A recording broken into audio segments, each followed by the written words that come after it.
তো হে দৰ্শক কি হৈ আছে মানে এইবিলাক মানুহবিলাক প্ৰকৃততে মানৱৰ পৰা দানৱলৈকে ৰূপান্তৰ হৈ আছে নেকি ৰিসেন্টলি তামুলপুৰ ভৰালি চকৰ সেই এক্সিডেন্ট ঘটনাটোৱে বৰ্তমান গোটেই অসমক এটা শোকৰ ছাঁ পেলাইছে এক সেকেন্ড মই ভালকে কৈ আছো এই যেটো ভিডিও ক্লিপ কুবাই মাৰ কিবা কিবি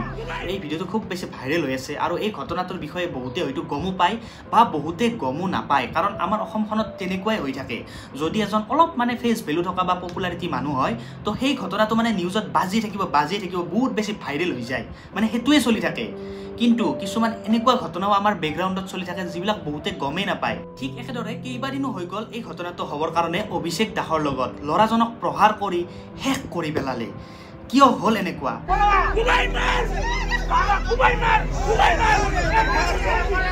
চাওক ঘটনাটো আছিল এনেকুৱা তেওঁলোক কেইজনমান বন্ধু ফুৰিব গৈছিল বগামাটিলৈকে বগামাটিৰ পৰা উভতি অহা অৱস্থাত তামুলপুৰ ভৰালি চক নামৰ এটা ঠাই আছিল তো তেওঁলোকৰ বাহনখনে তাত নিয়ন্ত্ৰণ হেৰুৱাই মানে এখন বেটাৰী ৰিক্সা মানে ই ৰিক্সা এখন আগেদি আহি আছিল তো ই ৰিক্সাখনক বচাবৰ কাৰণে তেওঁলোকে গাড়ীখন অকনমান কাটি দিয়া অৱস্থাত কিবা অলপ হয়তো নিয়ন্ত্ৰণ হেৰুৱাই গল ই ৰিক্সাখনত অলপ খুন্দা লাগিছে ই ৰিক্সাখনো পাল্টি হৈছে আৰু গাড়ীখন মানে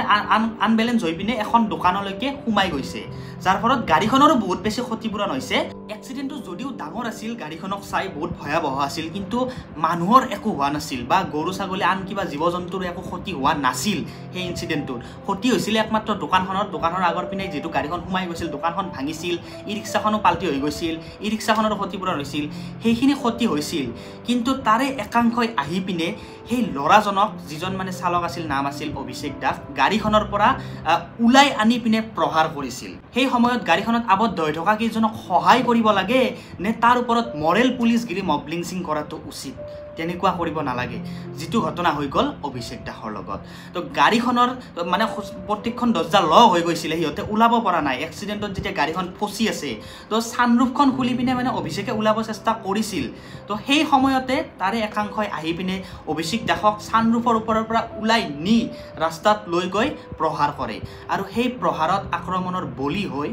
মৃত্যুমুখত পৰিব লগা হয় অভিষেক দাসৰ ভুল কি আছিল একমাত্ৰ ই ৰিক্সাখনক বচাবৰ কাৰণে হি গাড়ীখন কাটি পিনে এক্সিডেন্টটো হয় দোকানখনত সোমাই গল গাড়ীখন একো ভুল নাছিলে ইমান বেছি এগ্ৰেছিভ হ'ব লগা একো কথাই নাছিলে সেই এক্সিডেন্টত না কিবা জীৱৰ মৃত্যু হৈছিলে না কোনোবা মানুহৰ মৃত্যু হৈছিলে আজি অসমখনত জীয়াই থাকি অসমৰ মানুহ আমি অসমতেই সেফ নহয় আৰু বেলেগত গৈ আমি কেনেকৈ সেফ হ'ব পাৰিম বহুত ডাঙৰ এক্সিডেন্টতো ড্ৰাইভাৰ কিছুমানৰ মৃত্যু হোৱা নাই 70% ড্ৰাইভাৰৰ মৃত্যু হৈছে এনেকুৱাকৈ এক্সিডেন্ট এটা হৈ যায় সেই পাব্লিক আহি পিনে মৰেল পুলিচগিৰি দেখুৱাই পিনে পাব্লিক ধুলাই দি দিয়ে যাৰ ফলত ড্ৰাইভাৰজন মৃত্যুমুখত পৰিব লগা হয় এনেকুৱা বহুত ঘটনা হৈছে অনলি এইটোৱে নহয় অন্তত আজিৰ দিনতো ইমান অশিক্ষিত লো মেন্টেলিটিৰ মানুহ থাকেনে এজন ড্ৰাইভাৰে কেতিয়াও কাকো এক্সিডেন্ট কৰো বুলি নকৰে এইটো এটা এক্সিডেন্ট আকস্মিক দুৰ্ঘটনা হঠাৎ হৈ যাব পাৰে কালি আপোনাৰ লগতো হ'ব পাৰে মোৰ লগতো হৈ যাব পাৰে ধৰক কোনোবা এজন ড্ৰাইভাৰৰ খুন্দাত এজন মানুহ মৃত্যুমুখত পৰিল এক্সিডেন্ট হৈ পিনে মৰাজন মৰি গল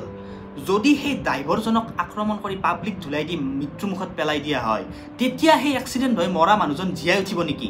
আমাৰ মেন্টেলিটিটো মানুহৰ মাজত এইখিনি নাই নে যে মৰা মানুহজন জীয়াই উঠিব নেকি মানুহজনক যদি মাৰো হেতু কথাও বেলেগ সেই চেপ্টাৰটো আমি বাদ দিলো এই এক্সিডেন্টতনো কি হৈছিল অভিষেক দাসৰ লগত না কিবা মানুহৰ ক্ষতি হৈছিল না কিবা হৈছিল দোকানখন ভাঙিছে ই ৰিক্সাখনৰ কিবা অলপ ক্ষতি হৈছে ইনস্যুৰেন্স ক্লেম কৰিব পাই যাব একো প্ৰবলেমে নাই এটলিষ্ট আজিৰ দিনত সেইখিনি বুজা উচিত এই মৰেল পুলিচগিৰি মবলিংচিং এইবিলাক উচিত নহয় পৰিয়ালটোৰ একমাত্ৰ লৰাজন আছিল সেই অভিষেক দাস তাৰ সপোন তাৰ আশা সকলো বৰবাদ কৰি দিলে একাংশই এক্সিডেন্টত যিজন লৰাৰ মৃত্যু নহল পাব্লিক ধুলাই দি পিনে সেই লৰাজনক মৃত্যুমুখত ঠেলি দিয়া হল মোৰ চুলিটো কি খুটি কৰিছিল হিহতে কাগৰতো একো খুটি হোৱা নাছিল খুটি নোহোৱাতে হিহতে কি আমাৰ মানুহৰ মানৱতা নাই নেকি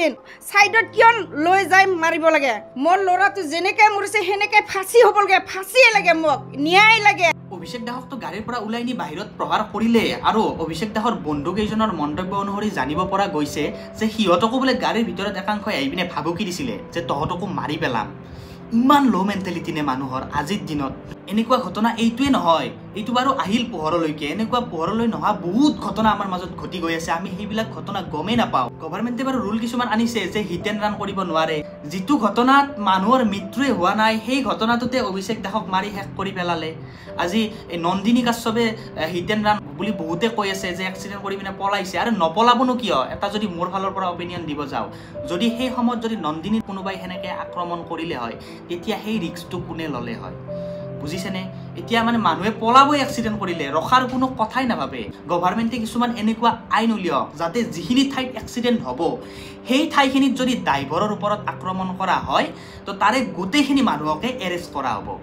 তো এনেকুৱা ধৰণৰ কিছুমান আইন ওলাওক যাতে মানুহে ড্ৰাইভাৰৰ গাত হাত লগাবৰ কাৰণে ভয় কৰা হয় যে আমাৰ গাঁৱত আজি এটা এক্সিডেণ্ট হৈছে, আমি হাত নলগাওঁ কাৰণ আমাক এৰেষ্ট কৰিব পুলিচে আহি পিনে গোটেইবিলাককে। এনেকুৱা কিছুমান আইন আনক গভৰ্ণমেণ্টে যাতে ড্ৰাইভাৰ ছেভ হ'ব পাৰে। শেষত সকলোকে এটা আহ্বান জনাম, যদি আপোনালোকৰ ঘৰৰ ওচৰে পাজৰে ক'ৰবাত এনেকুৱা ঘটনা কিছুমান হয় বাধা দিব,